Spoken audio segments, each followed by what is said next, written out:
मलबा देखने के लिए, जो एक टाइटैनिक शिप है जो जिसका मलबा देखने के लिए इंटरटेनमेंट के लिए जा रहे थे और वो भी अल्लाह को प्यारे हो गए। पहले तो बीइंग अ इंटेलेक्चुअल मैं आपसे टेक्निकल सवाल बाद में करूंगा, इन दोनों को आप कैसे कंपेयर कर रहे हैं?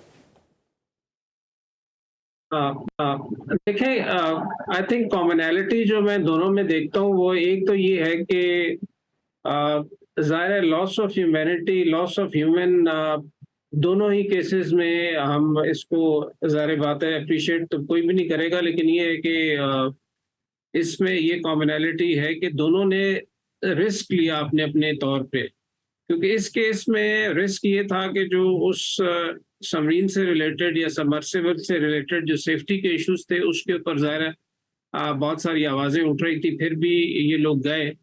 और दूसरी तरफ ये है कि जो इमिग्रेंट्स थे जो इस बोट पे गए, उन्होंने भी अपनी लाइफ का रिस्क लिया, बिकॉज ये तरीका थोड़ा सा लीगल नहीं था।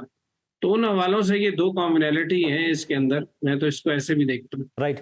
अच्छा सर, ये जो सबमरीन में जाना, आप इसके एक्सपर्ट रहे हैं, ये सबमरीन को क्या ये इसके कैपेबल थी? जबकि इसकी जो हम टेक्निकलिटी में पढ़ते हैं तो वो कहते हैं कि जी वो जिसने वहाँ जाना है वो लिख के भी अश्योरेंस पहले देगा कि जी अगर आपकी जान चली गई तो हम उसके जिम्मेदार नहीं हैं। तो इसमें ऐसा क्या इंटरटेनमेंट का सोर्स था जो जाना वहाँ ज़रूरी था? और ये क्या ये सबमरीन जो थी ये छोटी वाली, इसको क्या कहते हैं, और ये कैपेबल है कि ये इतनी 1000 फीट की गहराई में नीचे जा सके? अच्छा, इसको पहले तो सबमर्सिबल कहा जाता है, ये सबमरीन की कैटेगरी में नहीं आती। ठीक। क्योंकि जो सबमरीन्स है वो थोड़ी सी इस तरीके से डिफरेंट है कि वो एक इंडिपेंडेंट ऑपरेटिंग प्लेटफॉर्म होता है। उसकी बाकायदा क्लासिफिकेशन सोसाइटी से सर्टिफाई किया जाता है, इट्स सेफ टू डाइव। और उसके बाद सारे प्रोसीजर्स होते हैं और उसका इसी तरीके से नॉमिनेटेड क्रू होता है जो सारा ट्रेंड होता है, और वो इंडिपेंडेंटली जाके अपने मिशंस करके वापस आती है।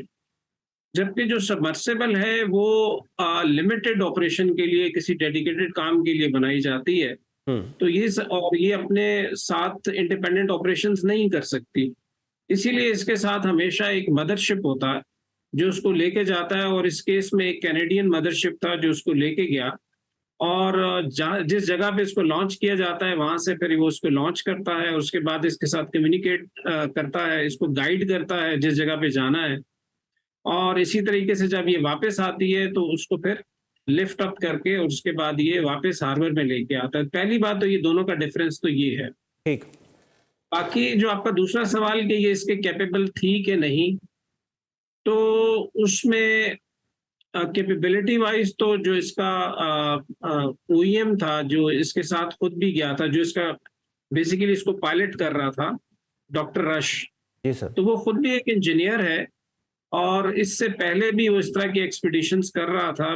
ये इसकी अपनी कंपनी थी जो उसने 2009 में बनाई। और उससे पहले इसने स्टार्ट लिया एक सबमरीन से जो कि 300 मीटर तक जाती थी। उसके बाद फिर इसने दूसरी बनाई जो 500 मीटर तक जाती थी। तो ये जो एक्सप्लोरेटरी मिशंस हैं ये कर रहा था काफी अरसे से, तकरीबन 200 के करीब ये कर चुका था। अच्छा। लेकिन ये जो सबमरीन बनाई इसने, जी, जी जी जी प्लीज। ये जो सबमरीन इसने बनाई जो कि स्पेसिफिकली इसने टाइटैनिक को देखने के लिए बनाई, ये 2018 में राइट। टाइटन के नाम से। राइट। और उसके लिए उसने कहा कि ये 4000 तक जा सकती है, और 3800 के करीब तकरीबन ये टाइटैनिक का जो मलबा है ये दो टुकड़ों में नॉर्थ अटलांटिक में पड़ा हुआ है। तो उस हवाले से ये उसका अपना एक क्लेम था। लेकिन इसके ऊपर जाहिर है अभी जो माहिरीन की राय और जो चीजें आ रही सामने उसमें ये था कि इसने सबमरीन के जो नॉर्मल नॉर्म्स होते हैं उसके मुताबिक आप जब भी कोई नई चीज बनाते हैं तो उसकी एक एक्सटर्नल क्लासिफिकेशन सोसाइटी से आप इसकी क्लासिफिकेशन करवाते हैं जो सेफ टू ऑपरेट का सर्टिफिकेट देते हैं। राइट। तो ही वाज सो कॉन्फिडेंट कि उसने वो नहीं करवाया। और इसका जो अपना इसका इंजीनियर था दूसरा जिसने इसके साथ डिजाइनर जो था, उसने इसके ऊपर लॉ सूट भी किया था और उसके हवाले से फिर बाद में आउट ऑफ कोर्ट सेटलमेंट कर ली। तो ये कुछ उसमें इश्यूज थे। अरे सर, आपकी मौजूदगी का हम फ़ायदा उठाते हैं।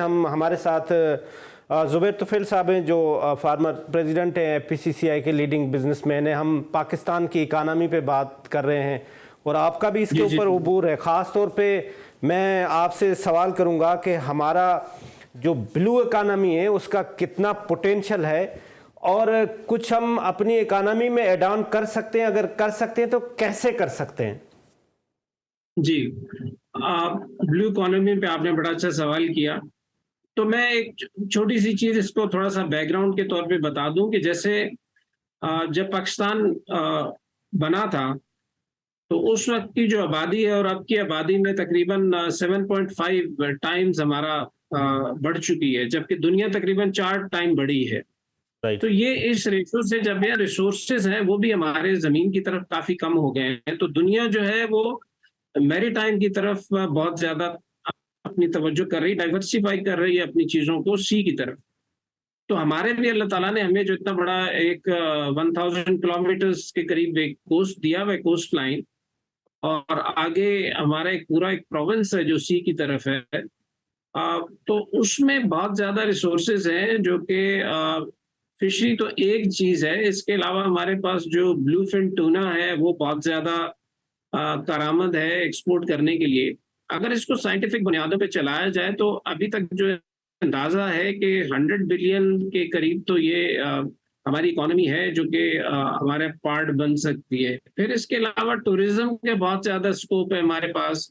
माशाल्लाह बलूचिस्तान की कोस्ट जो है वो बहुत ही ज्यादा इस काम के लिए इस्तेमाल की जा सकती है। इसको डेवलप करें तो हमारे पास टूरिज्म का बहुत बड़ा स्कोप डेवलप होता है। फिर हमारी जो कोस्ट लाइन है, जो हमारी पोर्ट्स हैं, वो अभी ज्यादा हमने नहीं की, तो उनको भी हम अगर स्मार्ट पोर्ट सिस्टम के कन्वर्ट करते हैं तो मेरे ख्याल में ये भी एक बहुत बड़ा पोटेंशियल है। राइट। तो इस तरह के बहुत सारे काम हैं जो कि इसमें मैरीकल्चर भी आता है, जिसमें आप खुद बहुत सारी स्पीशीज जो सीखे उनको आप डेवलप करते हैं, उनको उसको फिर एक्सपोर्ट करते हैं। सर, तो ये बहुत हमारी सारे हैं सिलसिले गवर्नमेंट है वो सिंसियर है और वो इन चीजों पे कुछ काम हो रहा है या नहीं? अच्छा, इसमें थिबो साहब मैं 4 हवालों से बात करूंगा। पहली चीज कि अवेयरनेस खत्म करें तो उसमें कमी है, इस पोटेंशियल के बारे में कमी पाई जाती है। दूसरी चीज है हमारे पास पॉलिसीज की। राइट। तो पॉलिसीज भी हमारी वन विंडो पॉलिसी नहीं है, इसकी वजह से इसमें लोग ज्यादा नहीं आ रहे। तीसरा है कैपेसिटी बिल्डिंग की, तो हमारी कैपेसिटी भी उतनी नहीं है। और चौथा है डेफिनेटली कि एचआर की ट्रेनिंग और उसके हवाले से सिलसिले हैं। तो ये सारे ही एरियाज डेफिशिएंट हैं, लेकिन अगर इन पे तवज्जो दी जाए तो डेफिनेटली इन पे बहुत ज्यादा हमारी इकोनॉमी में बहुत बड़ा पॉजिटिव इफेक्ट होगा। सर, बहुत बहुत शुक्रिया वाइस